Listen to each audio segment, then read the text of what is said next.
Ya, ilmu asmaul husna merupakan pondasi segala sesuatu. Semua pondasi dan kebaikan itu berkaitan dengan asmaul husna. Kata Ibnu Al-Qayyim rahimahullah, "Man 'arafa Allah bi asma'ihi wa sifatihi wa af'alihi ahabbahu la mahalah."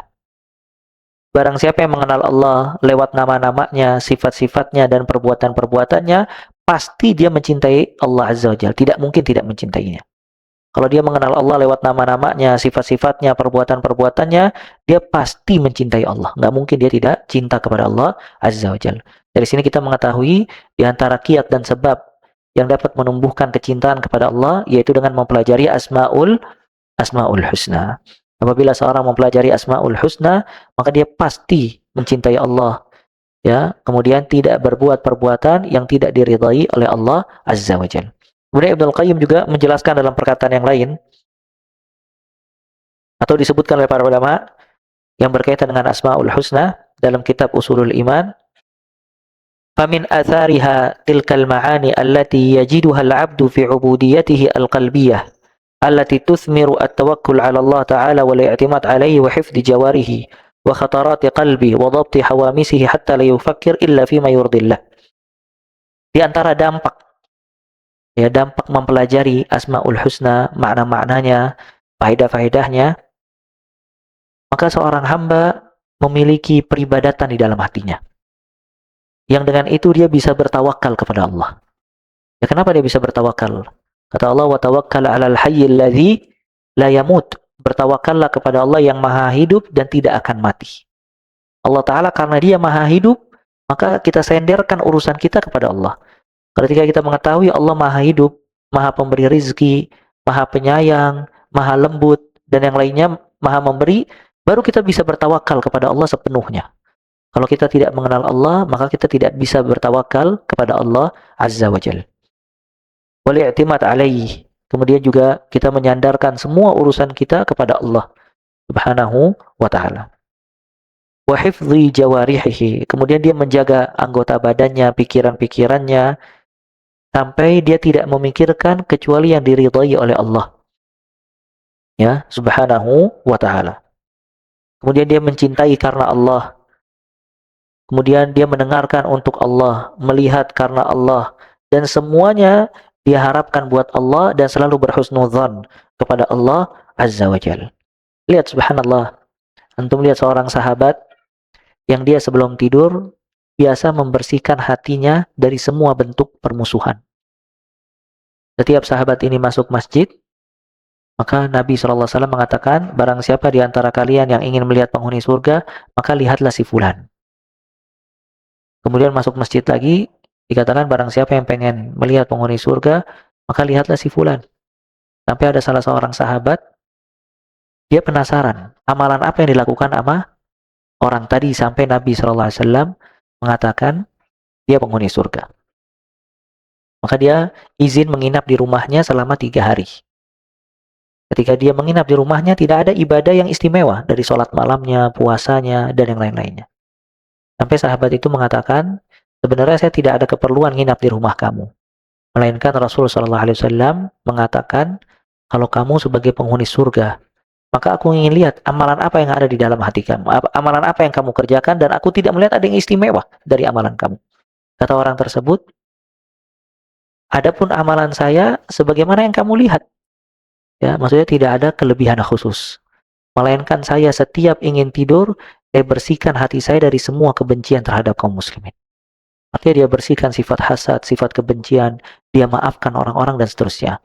Sampai kata sahabat tersebut yang mendengar dia, hadza la nutiquh. Ini yang kita tidak mampu. Artinya itu amalan itu berkaitan dengan apa? Dengan hati, dan itu berat. Ya, itu berat. Ya, berat manusia membersihkan hati dari hasad, dari kebencian, kedengkian dan yang lainnya. Nah, yang bisa menolong orang tadi untuk bisa berbuat perbuatan itu, kalau dia mengenal siapa? Allah Azza wa Jalla. Pasti dia mengharapkan ganjaran yang lebih di sisi Allah. Dia ingat ayat-ayat maaf, dia maafkan saudaranya. Dia ingat ayat-ayat tentang orang yang memberikan maaf, ganjarannya maka dia berikan, dan seterusnya. Nah, ini semakin kuat seorang hamba mengetahui Asma'ul Husna, maka semakin besar amalan-amalan hatinya dan juga amalan-amalan anggota badannya. Di sini juga menunjukkan kalau orang sedikit ilmu tentang Asmaul Husna, pasti juga sedikit berbuat amal kebajikan. Kalaupun banyak, amalnya tidak berkualitas. Nah, ini dampak dari mempelajari Asmaul Husna. Ya, dan banyak ya kayak perbuatan-perbuatan yang dilakukan oleh seorang hamba dan termasuk amalan-amalan agung karena dia mengetahui nama-nama dan sifat-sifat Allah Azza wa Jalla. Bahkan kadang dia bisa bersedekah dengan nominal yang besar karena dia yakin kalau Allah yang akan memberikan ganjaran dan membalas semua kebaikan dan seterusnya. Ya, seterusnya. Fa ikmalul amal wa tahsinuhu ala ma arada Allah manutun bil mahabbatil qalbiyyati lillah. Maka kata para ulama, menyempurnakan amal dan juga memperbaiki amalan sebagaimana yang Allah kehendaki itu mesti terikat dengan kecintaan Allah. Artinya seorang hamba semakin cinta kepada Allah, semakin sempurna amalnya. Semakin kurang kecintaan kepada Allah, maka semakin kurang kualitas amalnya. Jadi mahabbah, kecintaan di dalam hati kalau besar, maka kualitas amal akan besar. Maka ini juga keutamaan mahabbatullah, mencintai Allah Subhanahu wa taala. Ya. Makanya dulu para sahabat luar biasa dan kaum salaf. Mereka di dalam beribadah, bahkan di dalam berlomba-lomba, bersedekah, berjuang di jalan Allah Azza wa Jalla karena semuanya kecintaan mereka kepada Allah Subhanahu wa taala. Dan Abu Bakar sebagaimana antum ketahui, ya, dia bisa menginfakkan seluruh sedekah, seluruh hartanya sampai dia tidak meninggalkan buat keluarganya kecuali Allah dan Rasulnya. Ini menunjukkan ilmu Abu Bakar sangat dalam terhadap asma was sifat. Ya, sampai dia tidak mengharapkan apapun dari perjuangannya kecuali meraih kecintaan Allah Subhanahu wa taala. Makanya kata para ulama tentang mahabbah, laisa sya'an an tuhib, walakinna sya'an kulla sya'an an tuhab. Bukanlah yang penting kamu mencintai, karena semua orang kalau ditanya dia mencintai Allah apa tidak? Pasti. Tapi permasalahannya kamu ini dicintai oleh Allah atau tidak? Ya, nah itu yang harus digaris bawahi. Wal mahabba manutatun bi ma'rifatillah bi asma'ihi wa sifatihi. Dan kecintaan kepada Allah terikat dengan mengenal Allah lewat nama-namanya dan juga sifat-sifatnya. Walihadza kana a'zamun nas ibadatan lillah Rasulullah alladzina hum a'zamun nas mahabbatan lahu wa ahrafuhum bihi. Oleh karena itu, manusia yang paling agung peribadatannya kepada Allah itu rasul-rasulnya, para nabi dan para rasul. Kenapa? Karena mereka memiliki kecintaan yang agung kepada Allah dan mereka yang paling mengenal Allah Azza wa Jalla.